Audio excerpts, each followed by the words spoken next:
데오빌로여, 내가 먼저 쓴 글에는 무릇 예수께서 행하시며 가르치시기를 시작하심부터 그가 택하신 사도들에게 성령으로 명하시고 승천하신 날까지의 일을 기록하였노라. 그가 고난받으신 후에 또한 그들에게 확실한 많은 증거로 친히 살아계심을 나타내사 40일 동안 그들에게 보이시며 하나님 나라의 일을 말씀하시니라. 사도와 함께 모이사 그들에게 분부하여 이르시되, 예루살렘을 떠나지 말고 내게서 들은 바 아버지께서 약속하신 것을 기다리라.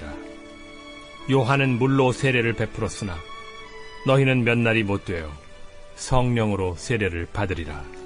그들이 모였을 때 예수께 여쭈어 이르되, 주께서 이스라엘 나라를 회복하심이 이때니까?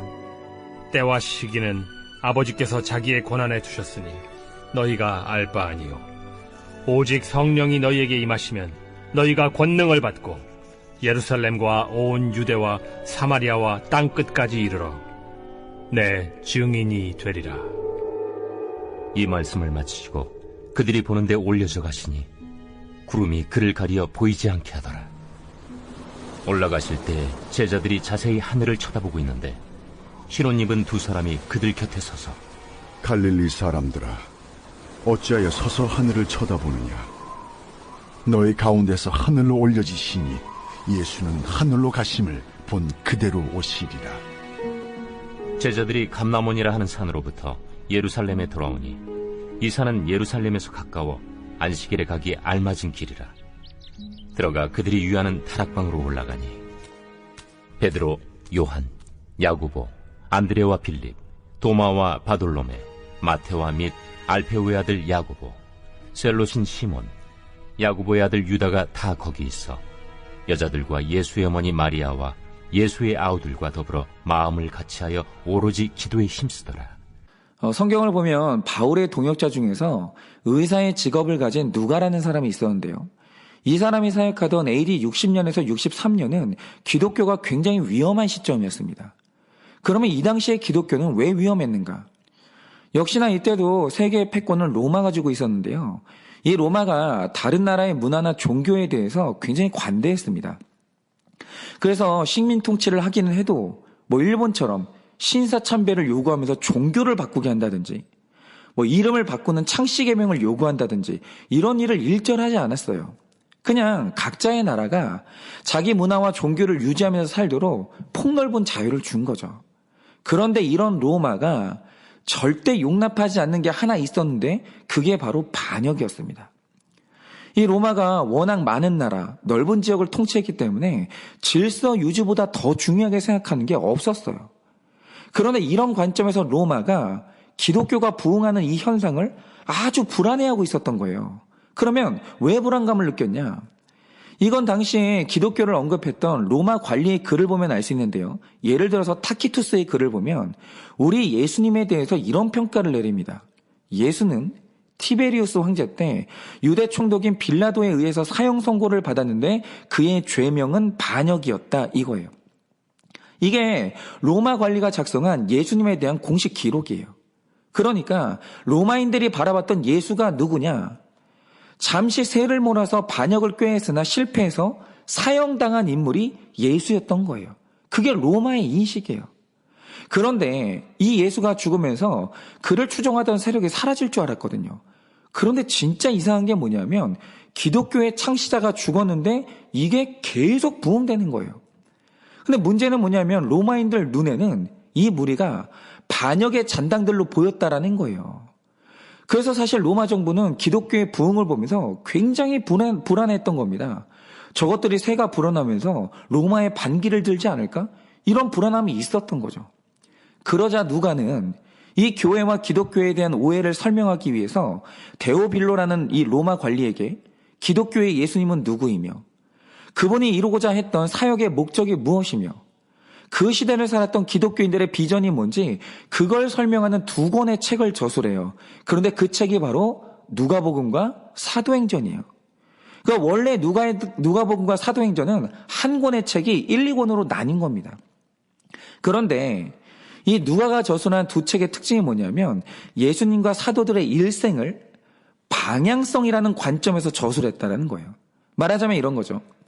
예수님은 이 땅에 태어나서 33년을 사는 동안 가고자 했던 방향이 선명했다라는 거예요. 그런데 그 방향이 어디냐? 예수님이 나사렛에서 출발해서 이스라엘의 심장부인 예루살렘으로 향하는 거예요. 그러니까 누가복음은 예수님의 사역이 완성되는 장소죠. 예루살렘을 향한 예수님의 끝없는 여정을 그린 거예요. 그런데 예수님이 부활하신 후의 일들을 기록한 이 사도행전의 방향은 어디냐? 예수님이 죽고 부활하신 예루살렘에서 사도들의 사역이 시작해요. 그런데 그 사역이 아시아로 갔다가 유럽으로 갔고 결국 땅끝인 로마를 향하는 여정이 바로 사도행전의 여정이에요. 그런데 여러분, 이 여정이 흥미로운 사실이 하나 있습니다. 그게 뭐냐? 이 누가복음을 보면 예수님이 중요 거점으로 이동하시고 사역을 시작할 때마다 그 방향과 타이밍에 반드시 성령님이 개입해요. 그리고 사도행전 역시 사도들이 선교의 방향을 결정하는데 그때마다 개입하시는 게 누구냐? 그게 바로 성령님이에요. 예를 들어서 예수님이 승천하시면서 사도들에게 복음 사역을 위임하시는데 사역을 시작하기 전에 당부하는 게 뭡니까? 오늘 본문이죠. 사도행전 1장 4절 5절이 말하는 것처럼 약속하신 성령이 오실 때까지는 아무것도 하지 말고 기다리라는 거예요. 그러니까 어느 날 성령님이 오셨다. 그게 의미하는 게 뭐냐면 사역이 시작됐다는 사인이 온 거예요. 그런데 예수님의 본격적인 사역도 언제 시작됩니까?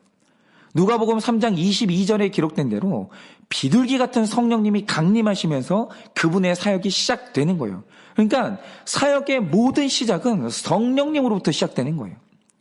그래서 많은 학자들이 말하길 이 사도행전의 제목은 사도들의 행전이라기보다 성령님의 행전이 더 어울릴 수도 있다, 이런 말도 하는 겁니다.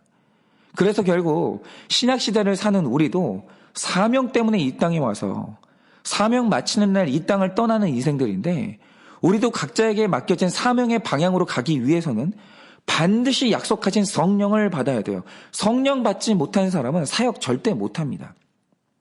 그런데 오늘 말씀을 보면 그 약속하신 성령을 받기 위해서 반드시 기다릴 줄 알아야 된다고 하세요. 그래서 오늘은 약속하신 성령님을 기다리기 위해서 오늘 우리가 해야 될 일이 뭔지를 묵상해 보려고 하는데요. 일단 인내 가운데 성령님을 받으려면 잘 죽는 게 필수적이에요. 오늘 말씀 3절을 보시면 이런 말씀이 있습니다. 그가 고난받으신 후에 또한 그들에게 확실한 많은 증거로 친히 살아계심을 나타내사 40일 동안 그들에게 보이시며 하나님 나라의 일을 말씀하시니라. 여러분 잘 들어보세요. 우리가 영화를 보면 어떤 사람이 일평생의 목적을 갖게 되는 순간이 있거든요. 그런데 많은 경우에 그 순간이 언제냐? 부모님이 죽는 순간 유언을 남겨요. 그럼 그 유언이 한 사람 인생의 목적이 돼서 그 목적을 따라 계속 가는 거예요. 그러니까 이 세상에서 한 사람의 말이 가장 강력한 능력을 가질 때가 언제냐? 바로 그게 죽음을 걸고 말할 때예요. 그래서 제가 얼마 전에 남수단에서 선교했던 이 이태석 신부님의 다큐를 본 적이 있는데요. 이태석 신부님이 사역했던 마을에는 이 병원 자체가 없었어요. 그런데 의사인 신부님이 거기를 들어가서 한센병과 에이즈에 걸린 아이들을 돌보기 시작하는데요. 여러분 생각해 보세요. 솔직히 의사로 요즘에 도시에서 페이닥터만 해도요, 굉장히 풍족하게 삽니다. 그런데 이 사람이 남수단의 오지에 와서 병자들을 돌본다고 하면 거기에서 무슨 이득이 있겠어요? 아무 이익이 없습니다. 그냥 딱 그 시간만큼 자기 인생과 소득이 날아가는 거예요. 그런데 의사라는 사람이, 돈 벌 수 있는 사람이 그 오지에 와서 병자들을 돌보니까 그 마을 사람들이 다 감동을 받는 거예요. 그런데 더 중요한 사실이 뭐냐? 그분이 사역을 하던 중에 암에 걸려서 돌아가시게 됩니다. 그러면서 그분이 하시던 이 사역의 기억들이 그 마을의 아이들에게 유언이 되고, 그분이 전했던 말, 그분이 전했던 복음들 전부가 다 그 죽음과 함께 유언이 된 거예요. 그러자 어떤 일이 벌어졌냐? 여러분 지금 거기는 병원 지을 벽돌 한 장도 없는 오지거든요. 그런데 놀라운 것은 그 작은 마을 오지에서 의사가 57명이 배출됩니다. 57명. 여러분 바로 이거죠. 이 세상에서 어떤 대단한 말을 해도요, 죽음을 걸고 하는 유언보다 강력한 말은 없는 거예요. 여기서 살아있는 사람에게 죽음은 고난이거든요. 그런데 3절 말씀에 뭐라고 기록합니까? 예수님이 고난을 받으신 후에 확실한 증거로 친히 살아계심을 나타냈다라는 거예요. 즉, 모든 택자가 이 땅에 온 이유는 결국 내 배우자, 내 자녀, 내가 만나는 모든 사람의 영혼 구원을 위해서 온 거거든요. 우리 사명 때문에 온 거예요. 사명이 없었으면 이 땅에 오지 않습니다. 모든 택자는. 그래서 어떤 부모가 자녀를 서울대에 보냈든 박사를 만들었든지 간에 그 자녀가 결국 지옥 갔다. 그러면 그 부모는 실패한 인생을 산 거예요. 여러분, 우리 인생의 성공은 뭐냐? 이 땅에서 어떤 힘든 삶을 살았어도 자녀가 결국 나와 같은 천국에 갔는데 성공했다.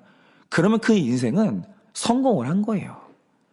그런데 이 복음을 전하려면 반드시 그 말에 힘과 능력이 있어야 되는데, 그 능력을 얻기 위해서 우리 삶에 있어야 되는 일이 뭐냐? 곧 나의 죽음, 즉 고난이 있어야 되는 거예요. 그래서 사명자인 택자의 삶에 어떤 고난이 온다 해도 그건 내 사명을 위해서 있어야 되는 일이 일어난 겁니다. 그래서 마태복음 24장 7절을 보면 예수님이 말씀하시길 곳곳에 기근과 지진이 있을 수도 있다, 이렇게 말씀하시는 게 아니고요. 기근과 지진은 우리 인생에 있어야만 한다라고 말씀하십니다. 여러분, 어떤 고난을 여러분이 당했어도 그건요, 내 사명을 위해서, 그리고 약속하신 성령님을 받기 위해서 있어야만 하는 일이 일어난 거예요. 있을 수밖에 없는 일이 일어난 거죠. 그건 내 사명에 힘을 주기 위한 반드시 필요한 일이에요. 그런데 여러분, 이 기근과 지진은 목적 없는 고난이 아니라는 거예요. 일단 이 고난을 받은 사람은 하나님 나라의 일을 강력하게 말할 수 있다는 겁니다. 그런데 가만히 보면 우리 중에는 전도에 대한 열망은 분명히 있는데 그 말에 능력이 없는 분들이 있어요. 제가 그랬는데요. 제가 사역을 하고 목사가 됐잖아요. 그런데 제 고민이 뭐였냐면 설교는 목이 터져라 열심히 합니다. 여러분도 들어서 아시겠지만 제가 설교할 때 조곤조곤 말을 못하거든요. 저는 늘 흥분하면서 톤이 높아져요. 진짜 목이 터져라 설교를 해요. 그런데 그 말에 변화되고 감동하는 사람이 없는 거예요. 그래서 제가 신학교를 다닐 때 굉장히 오랫동안 도대체 내 문제가 뭔가 고민을 굉장히 많이 했거든요. 그런데 우리 중에도 이런 고민하시는 분들이 있죠. 내 주변 사람들에게 이렇게 말씀을 전하고 권하는데 듣는 둥 마는 둥하고, 심지어 내 배우자, 내 가족들도 설득이 안 되는 거예요. 그러면 여러분, 이유가 뭡니까? 이유는 내가 이 땅에서 고난받고 내 본성이 죽어본 적이 없기 때문이에요. 자기 부인을 해본 적이 없기 때문입니다. 여러분, 이 시대 최고의 순교는 혈기 내지 않는 것인데 매번 상황이 올 때마다 예수를 믿는데도 불구하고 내 혈기가 펄펄 살아서 속에 있는 혈기를 다 쏟아내는 거예요. 그리고 그 삶에 희생이 없고 포기가 없고 내 소원과 반대되는 적용이 없는 거예요. 이렇게 내가 죽어서 거듭나는 부활의 능력을 보여주지 못하니까 그가 하는 증거에 능력이 없는 겁니다. 그래서 우리가 오늘 이 땅을 살면서 나를 죽음에 이르게 하는 이 고난을 두려워하면 안 되는 거예요. 고난 가운데 내가 죽고 새로운 사람으로 다시 거듭나면 그 말에 강력한 능력이 부어지는 겁니다. 이거는 반드시 있어야 되는 일인 거예요. 그런데 여러분, 능력 있는 증거는 고난만 있다고 되는 게 아니에요. 여러분, 우리가 고난을 통해서 해야 되는 말은 하나님 나라거든요. 천국이 왔다, 이 말을 하는 게 우리의 목적이에요. 우리가 그거 말하려고 고난을 감수하는 거거든요. 그런데 하나님 나라의 일을 말하려면 먼저 그 나라의 언어를 배워야 돼요. 그런데 하나님 나라의 언어가 뭡니까? 바로 그게 성경이에요. 성경을 알면 비로소 내 고난의 이유가 해석되고, 고난이 말씀으로 해석될 때만 힘 있는 증거를 할 수가 있는 거예요. 그래서 오늘도 우리가 큐티할 때 제일 중요한 것 중에 하나는 내가 당한 고난의 이유를 해석하는 거예요. 이게 내 죄 때문에 왔는지, 이 고난이 내 구원과 무슨 상관이 있는지, 내가 규정하는 게 아니라 말씀을 통해서 해석을 받아야 되는 거예요. 왜냐하면 이 세상에 이유 없는 고난은 없거든요. 말씀으로 다 해석됩니다. 그런데 고난을 말씀으로 해석해내는 사람은 숨겨진 하나님 나라의 일을 비로소 선포할 수 있게 되는 거예요. 그러니까 고난을 당하고 그걸 내 언어로 말하면 그건 자랑이 됩니다. 그러니까 보면 이 자수성가한 분들이 늘 말하는 게 뭐냐면 내 삶에 겪었던 고난이거든요. 결국 그거밖에 없어요. 자수성가한 분들도 고난 이야기합니다. 그런데 그 언어에 말씀이 없으니까 결국 자기 자랑으로 다 끝나는 거예요. 그런데 내가 당한 고난을 말씀으로 해석하면 바로 그것이 그 고난이 간증이 되는 거예요. 여러분, 오늘 말씀을 보면 예수님이 고난을 당하셨죠. 그런데 예수님이 그 고난을 어떻게 말씀하십니까? 누가복음 24장을 보면 예수님이 십자가 위에서 고난당하시고 부활하신 후에 엠마오로 가는 길에서 2명의 제자를 만나시거든요. 그런데 만나서 자기 고난에 대한 말씀을 하시는데 어떻게 말씀하시는지 아세요? 누가복음 24장 27절을 보면 모세와 모든 선지자의 글로 시작하여 모든 성경에 쓴 바 자기에 관한 것을 자세히 설명하셨다라고 합니다. 뭐죠? 바로 자신이 당한 고난의 의미를 내 말로 풀어낸 게 아니라 말씀으로 해석해서 풀어주신 거예요. 그러자 그들의 마음이 뜨거워졌다라는 거죠. 그래서 지금 우리가 해야 될 일 중에 가장 중요한 일이 뭐냐면 오늘 내가 당한 고난을 말씀으로 해석하는 거예요. 그런데 그 고난의 의미를 말씀으로 풀어주니까 그 말을 듣는 제자들의 간증을 듣고 눈이 밝아지면서 예수님을 알아본 거예요. 결국 하나님 나라의 일이라는 것은 사람들로 하여금 예수님이 내 구원자임을 알아보게 하는 일인데 그 방법이 뭡니까?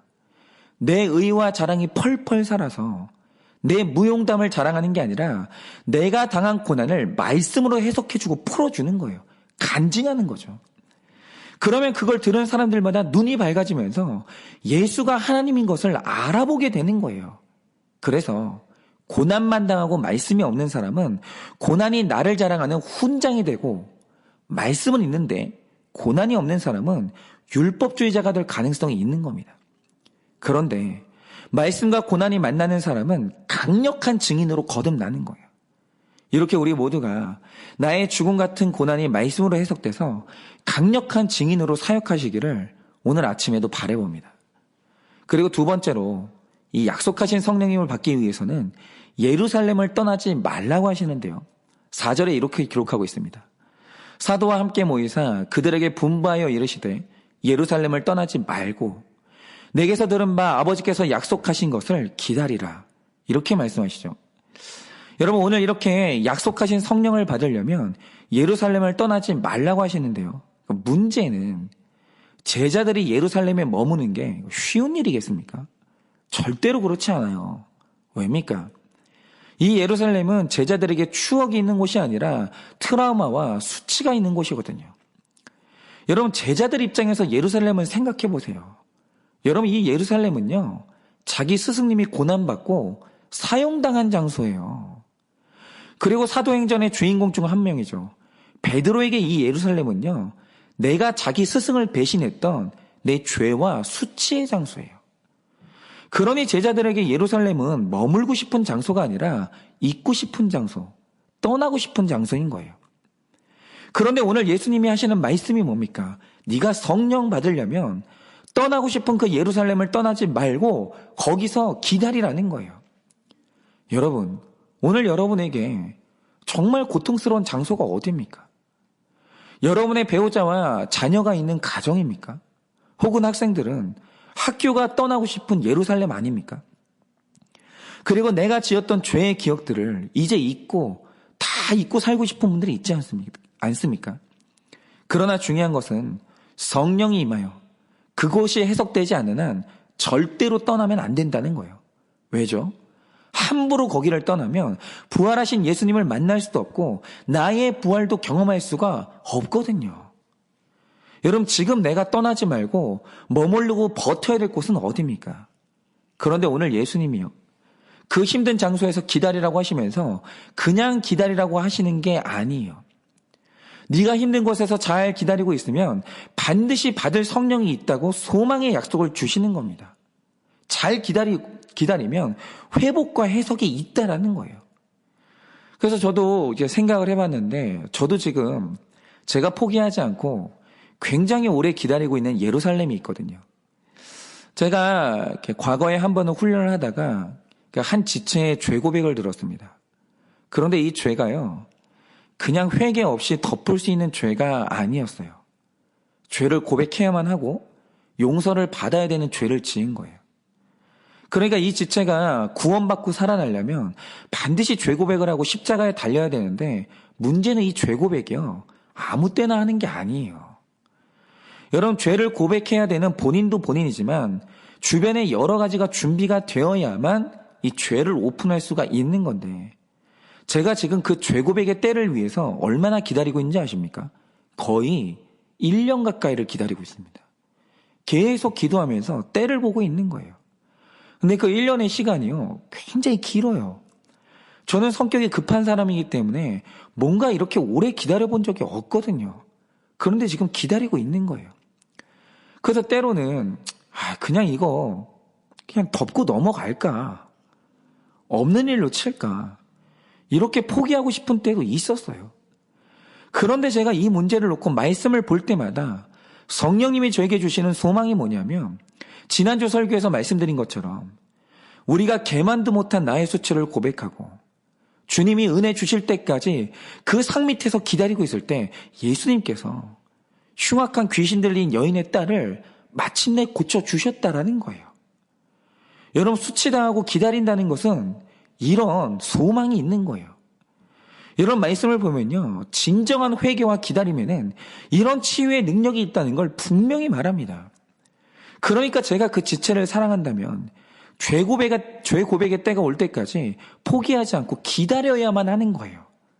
그런데 이 기다리기 너무 힘든 이 자리가 저희 예루살렘이에요.